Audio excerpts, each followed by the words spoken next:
તમને બધાને આપણે નાની નાની તકલીફો મુસીબતો સામે આપણે હારી જઈએ છીએ, થાકી જઈએ, ડિપ્રેસ થઈ જઈએ, હતાશ થઈ જઈએ. કેમનું થશે, સાલું નહીં થાય, હવે તો આમ જ કરી દઉં. આમ એનું કારણ શું છે ખબર? એક 10 માળના બિલ્ડિંગ આગળ તમને એમ કહું કે એક મોટી ભેંસ છે પાડા જેવી, એને લઈને ચડી જાઓ તો કોઈ ચડી શકે? હલે બી નહીં. આપણે હલી જઈએ પણ પેલી ભેંસ હલે. પણ એનું નાનું બચ્ચું હોય તરત જન્મેલું, તો એને લઈને કોઈ બી ચડી શકે કે નહીં? નાનું બચ્ચું હોય લઈ, અચ્છા એ બચ્ચાને લઈને તમે રોજ ચડો તો રોજ ચડી શકો? સાહેબ 2 વર્ષમાં એ ભેંસ થઈ જાય ને તોય તમે ચડી જાઓ. આ સાલી નાનપણથી મુસીબતો તકલીફો ઉપાડવાની આદત જ પડી નથી. પંપાલી પમે ઉલું ઉલું. એક બાળક જેવું પહેલી વાર જન્મે ને માના પેટમાંથી, જેવું જન્મે ને એટલે મોઢામાં દૂધની બાટલ, એટલે પેલું છોકરું ચૂપ. થોડી વાર થઈને પાછું રડે, એ આ રડે છે એટલે પાછું હવા ઉછાળે, એટલે પેલું છોકરું બધું. થોડી વાર થઈને પાછું રડે એટલે ઘોડીઓ હલાવે, એટલે પેલા ભાઈ બી આખી જિંદગી હલતા જ હોય. મારી સાઈડ ઉપર એક મજૂરનું છોકરું રેતના ઢગલા ઉપર 2 કલાક રડે. એની માં ઈંટો ઉપાડતી હોય, એ છોકરું 2 કલાક રડીને એની જાતે ચૂપ થઈને સૂઈ જાય. એને કદી એટેક આવે નહીં. આપણે રાત્રે હાજા હમગ્યા તો સવાર ઉઠ્યા જ નહીં. શું થયું? શ્વાસ લેવાનું ભૂલી ગયા. જય શ્રી કૃષ્ણ. આપણું હૃદય શું થયું? મન તો પેલીએ ના પાડી. શું ના પાડી? ઓકે, કઈ ગયું કઈ બી નાની નાની વાતમાં મને તો દુખાવો પડી ગયો. સાલા ગોળી મારો પટાક દઈને તમે. એટલા પંપાલી છોકરા બેટા શું થાય છે તને? આવતા ને જતા 2 ઠોકવી જોઈએ, બધું રેડી થઈ જાય. ખરેખર સાહેબ તમને કહું, 12મા ધોરણ પછી 1 વર્ષ કમ્પલસરી મિલિટરી ટ્રેનિંગ હોવી જોઈએ. નો મેડિકલ સાયન્સ, કોમર્સ, 1 વર્ષ મિલિટરી ટ્રેનિંગ. બધા હોટા જેવા આજ. અને અત્યારે પેલો ચાડીઓ ફરતો હોય ને, ડિસ્કો કરતા હોય, ખબર જ નથી. આવી ગયા, કેમ આવી ગયા રામ જાણે. હવે આવી ગયા તો કોંક તો કરવું પડશે. શું કરવું એ બી ખબર નથી. ચલો પેલો કરે એમ કરું, ચલો પેલો કરે. તું શું કરશે? તમને ખબર છે, એક આટલો મોટો પથ્થર હોય ને, આટલો મોટો રફ પથ્થર હોય, તો મૂર્તિકાર હોય ને એમાં એને મૂર્તિ દેખાય, આપણને દેખાય કે આ પથ્થરો છે. મૂર્તિકાર શું કરે? વધારાનો ભાગ કાઢી નાખે. શું કરે? એ મૂર્તિ નથી બનાવતો, એ મૂર્તિ પરથી વધારાનો ભાગ કાઢી નાખે એટલે મસ્ત મૂર્તિ બહાર આવી જાય. આપણા જીવનમાંથી સમાજે, મા બાપે, સ્કૂલોએ ફાલતુ ચીજો કાઢી નાખવાની છે, એટલે આપણી અંદરનો બેસ્ટ માણસ બહાર આવે. આ તો ફાલતુ ચીજો ચોંટાડે ઉપર, એટલે કદી મૂર્તિ બહાર આવતી. સાહેબ કોઈએ કોઈના જેવું બનવાનું નથી, પણ આપણે ગઈકાલ કરતાં આજે આપણી બેસ્ટ બનાવવાની છે. આપણે કોઈની જોડે કમ્પેરિઝન જ નથી. ગઈકાલે સંજય રાવલ શું હતો, આજે સંજય રાવલ શું છે, આવતીકાલે શું હશે. પણ આપણે તો ના, પેલા જેવું કરો, પેલા જેવા બનો, એમાં ને એમાં પથારી બેન્ડ બજાવી દીધી. એક બાળક છે ને, આ બધો પ્રોબ્લેમ છે ને, નાનપણથી બધો સત્યાનાશ કરી નાખે મૂળ મગજનો. સાલા એમાં બધું આપણો વાંક નથી, સમાજનો વાંક છે. પણ આજ બધા લોકો બેઠા એટલે ઘરની જેમ ચર્ચા કરીએ. એક બાળક છે ને, પહેલી વાર સ્કૂલ જાય છે, તમને ખબર છે? વોટર બેગ ને બધું લઈને અપ ટુ ડેટ તૈયાર થઈ જાય, મસ્ત આંખમાં મેસ બેસ નાખીને પટ્ટો બટ્ટો, બાય બાય બાય. સ્કૂલમાં જાય અને પછી હાજે ઘેર આવે ને, બીજા દિવસે તૈયાર કરો, નહીં જવું. એ કેમ ના પાડે તમને ખબર છે? એટલે મમ્મી પાછી પકડીને ચલ જા, એટલે પાછું સ્કૂલમાં ફેંકે ગેટ ખોલીને. છોકરોને મમ્મી મને નથી જવું, ચાલ જા. પેલો ચોકીદાર કે તમે જતા રહો. એ કેમ ના પાડે છે તમને ખબર છે? આપણો સત્યાનાશ કરવાની શરૂઆત અહીંથી થાય છે. એક બાળક ઘરમાંથી પહેલી વાર બહાર નીકળે છે કે મને મા બાપ કરતાં પણ હોશિયાર એક માણસ મળશે અને જે મને કંઈક શીખવાડશે. પણ ત્યાં પેલો 15,000નો હાવ કાચો ડોબા જેવો શિક્ષક બેઠો છે. પ્રાઇમરી એજ્યુકેશનમાં 1.5 લાખ પગારવાળો શિક્ષક હોવો જોઈએ સાહેબ. 10-15 હજાર વાળો નહીં.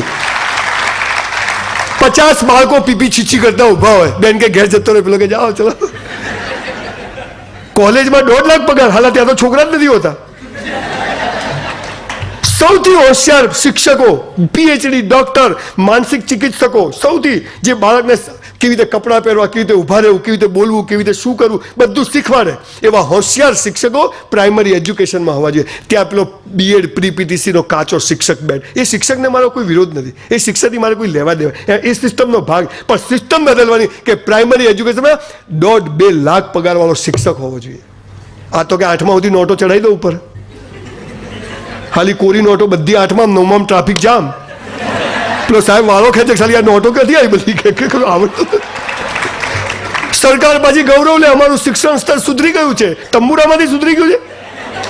બધી કોરી નોટો છે, કશું જ આવડતું નથી. આ આપણો જે વિકાસની પથારી જે પેલું મેં કીધું ને નીચેથી મૂળ કાપવાની, આ પહેલી શરૂઆત અહીંયાથી કરી છે કે તમને પાયામાંથી કશું શીખવાડે જ નહીં. ઠૂંઠા જેવા આજુબાજુ જોઈ, પણ તમને એ ખબર ના હોય કે મારે સ્કૂલ કેમ જવાનું છે, મારો સ્કૂલનો હેતુ શું છે, મારે કેમ સ્કૂલ ડ્રેસ પહેરવાનો છે, મારે શું કરવાનું, ખબર જ નહીં. પછી આ બાળક 1 થી 4માં આવે છે, પહેલી વાર નવી સ્કૂલમાં. હવે પાછું એને એમ થાય છે કે હવે મને કંઈક નવું શીખવાડશે. પહેલા જ દિવસે આવી રીતે સ્કૂલના સભાખંડમાં બધા છોકરાઓને બેસાડે, ચલો પ્રાર્થના, આંખો બંધ. એ સાહેબ ગયા ના, ક્યાં છે? અલા ખુલ્લી રાખીને પ્રાર્થના ના થાય? અલા આંખો બંધ કરો ના દેખવાનું દેખાય. સાચું કહું છું. ખુલ્લી, અરે પ્રાર્થના જેવી કરાવો કે આંખો ઓટોમેટિક બંધ થઈ જાય. પ્રાર્થના જેવી કરાવો, પ્રાર્થનાના શબ્દો એવા સમજાવો. પ્રાર્થના આ તો આંખો બંધ કરાવે, પછી એવી ખટારા જેવી પ્રાર્થના ગવડાવે. ઊંડા અંધારેથી પ્રભુ પરમ તેજે તું લઈ જા. સાલું કયું ઊંડું અંધારું? એક તો આ અંધારું, બીજું પેલું મરી ગયા ક્યાં નથી કર્યું. આખી જિંદગી ખોડિયારમાંના મંદિરમાં જવું, મને ભગવાન પર શ્રદ્ધા બેસે નહીં, કેમ કે મને ગભરામણ થાય. પણ મને એવી સરસ પ્રાર્થના ગવડાઈ હોય કે એના શબ્દો સાંભળતા સાંભળતા મારી આંખ ધીરે ધીરે આમ આંખો બંધ થઈ જાય. પ્રાર્થના એટલે શું? ભીતર જો, અંદર જો, તારી અંદર જો. That is called prayer. પણ આ કરાવે કોણ? અને એટલે જઈએ મંદિરમાં પણ ધ્યાન બાજુ માતાજીમાં હોય, ત્યાં ના હોય. અથવા તો કે જૂતાને ધ્યાન રાખજો.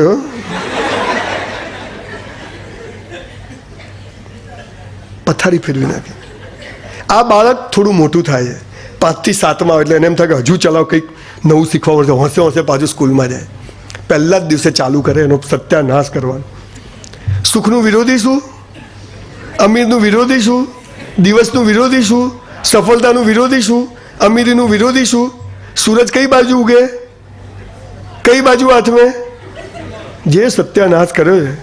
અલા સૂર્ય કદી ઉગે જ નહીં ને હાથમે જ નહીં. આ પૃથ્વી ફરે છે, આ ડામચીઓ ફરે. પૃથ્વી તો ત્યાં જ છે. જે ફરતું હોય ને એ સ્થિર બતાવે, અને જે સ્થિર હોય એ ફરતું બતાવે. એનું નામ એજ્યુકેશન. તમે જુઓ, તમે સ્કૂલમાં પહેલી વાર સભામાં ઉભા હોય તો કે સાવધાન, પછી કે વિશ્રામ, સાવધાન. એટલે તો હું પહેલા નતો આમ કરે ને આમ કરવાનો મતલબ શું મને સમજાવો. તમે કેટલી વાર કરો છો? પછી કે દાય મૂળ, પછી કે બાય મૂળ, પછી કે સીધો રહે. એટલે ફરે જ જવાનું.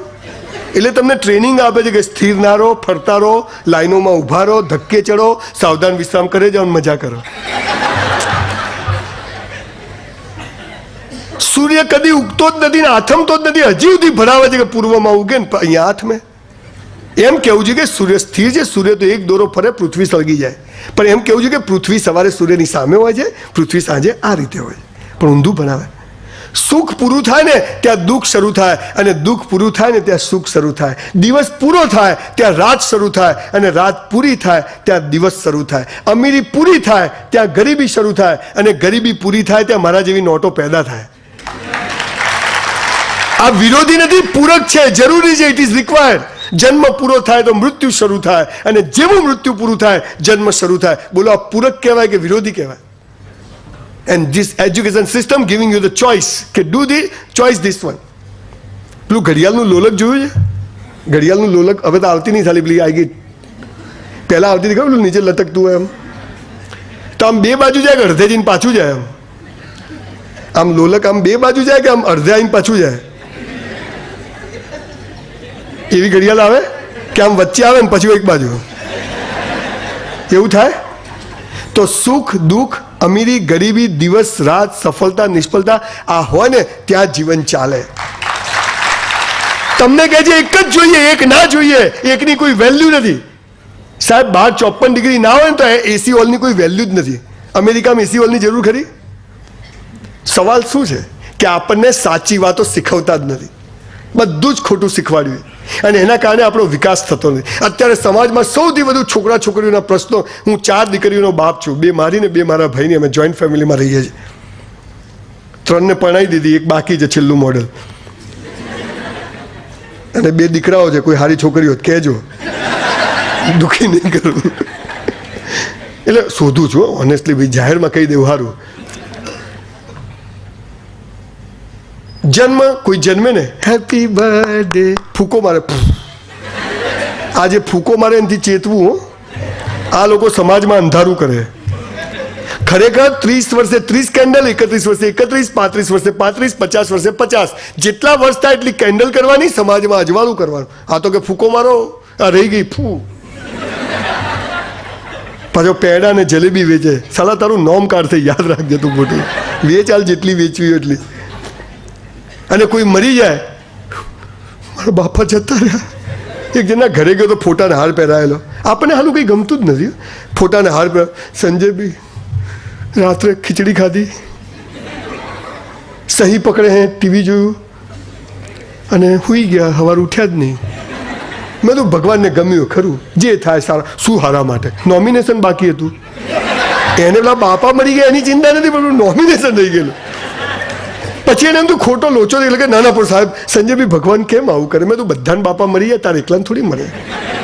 ના ના પણ કે મેં તો એક કામ કરતા, બહુ બાપા જોઈએ છે. મને કે હા. મેં તો ભગવાન મારા દોસ્તાર છે, તને આશીર્વાદ અપાઈ દઉં, તારા ઘરમાં કોઈ મરે નહીં.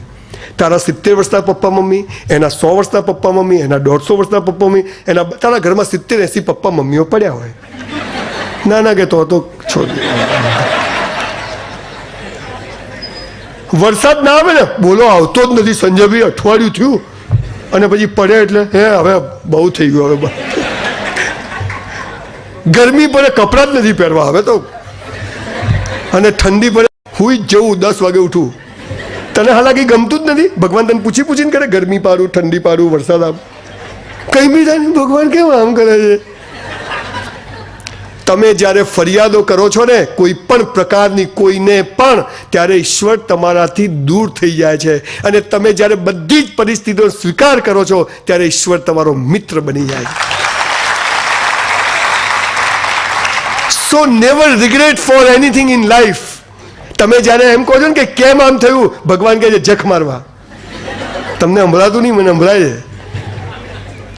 ઈશ્વર એટલે શું ખબર નથી, ભગવાન એટલે શું ખબર નથી. પાછા આપણે તમને ખબર બધા અંગ્રેજી સ્પોકન ક્લાસીસમાં જઈએ, અમારે અંગ્રેજી શીખવાડો, સ્પેલિંગ બેલિંગ આવડે નહીં હો. અને પછી કેવું ઇંગ્લિશ શીખીને આવે ખબર છે? બેટા વોટર પીવું છે? પછી પલોઠી વાળીને બેસવાનું તો શું કહે? બેટા લેગ્સ ફોલ્ડ કરી દે. પછી આપણો ભરનો વીર બાઇક લઈને જતો ને પડે, ડેમેજ થઈ ગયો. અલા ઇન્જરી કહેવાય, ડેમેજ ના કહેવાય. ભલો થાતું. એટલે આપણે બધા, તમે એક શબ્દ સાંભળો, ડિલિવરી. આપણા ઘરે કમ્પ્યુટરની ડિલિવરી થાય, એસીની ડિલિવરી થાય, કોઈ પણ ચીજની ગાડીની ડિલિવરી થાય. પછી કમ્પ્યુટર આવે ને, પછી એને ઇન્સ્ટોલ કરવાનો એક બીજો માણસ આવે, જે આવીને બધું તમને બતાવે કે આટલું આમ છે, આ પ્લગ અહીં લગાવવાનો, આમ લગાવવાનું, આમ. અને જો ઊંધા લગાવો તો ભમ ભમ બધું ચાલુ થઈ જાય. We all are delivered in this beautiful world, but yet we are not installed. આપણે બધા જ આ દુનિયામાં ડિલિવરી થઈ ગયા છીએ, પણ હજી ઇન્સ્ટોલ થયા નથી. ભમ ભમ રોજ ભડાકા થાય. આ સમજ પડી જાય તો જિંદગી મસ્ત છે, અદ્ભુત છે સાહેબ. સૂર્યથી ઊંધા ગમે એટલી બાજુ ચાલો ને, સૂર્ય કદી સામે ના આવે, પણ ખાલી આમ ફરી જાવ તો સામે જોયે. વાલિયો લૂંટારો વાલિયો હતો, પણ એક જ વાક્ય એને કીધું, વાલ્મીકી થઈ ગયો સાહેબ. મારો કોઈ શબ્દ, મારું કોઈ વાક્ય ક્યાંક તમને ટચ કરી જાય. Because everybody wants to touch your mind, I want to touch your heart. કેમ કે જિંદગી અહીંથી જીવાય, અહીંથી નથી જીવાતી. આપણને કેવું શીખવાડે ખબર છે? આ હોલ બનાવવો હોય તો 100 માણસ હોય તો 100 દિવસમાં બની જાય. કેટલા દિવસમાં બની જાય? 100 દિવસમાં બની જાય. તો 200 જણા હોય કેટલા દિવસમાં બને? 400 હોય તો, 800 હોય તો, 1000, 2000, 10,000, 1 લાખ હોય તો 1 સેકન્ડમાં બની જાય. તમને તો આવું ભણાવે હાલા, આમ કરો તો આમ થાય ને, અલા ના થાય તો થતું હોય એમ થાય. હું હમણાં ભાવનગર એક દુકાનમાં ગયો, મોટી કપડાની દુકાન હતી, તો ત્યાં સ્ટીકર મારેલું, બાય 1 get 1 ફ્રી. મેં કીધામાંથી, મારા વોલેટમાંથી 1000 રૂપિયા કાઢ્યા. મેં તું લે 2 પાછી હાલ. કે યાર એવું ના થાય યાર. તું કેમ ના ડફોળ બનાવવાનો? આપણે એટલા હરામી લોકો થઈ ગયા છે. જેને આપણને બનાવ્યા ને એને આપણે રોજ બનાવીએ. તારા બાપને બધી ખબર પડે, તારા હવા કાઢી નાખે તારી. કોને ઉલ્લુ બનાવત તું? એક બેન શાકભાજીની લારી પર ગયા. કેળા શું ભાવ આપ્યા? તો કે 40 રૂપિયા ડઝન. તો કે પેલી લારી પર તો 20 રૂપિયા મળે. તો કે ત્યાંથી લઈ લે. પણ કે ત્યાં છે નહીં. તો કે મારી પાસે નહીં હોય ને તો હું 10 રૂપિયા ડઝન આપીશ. હાલા ના હોય એનો વેપાર કરીએ આપણે, એવા હરામી.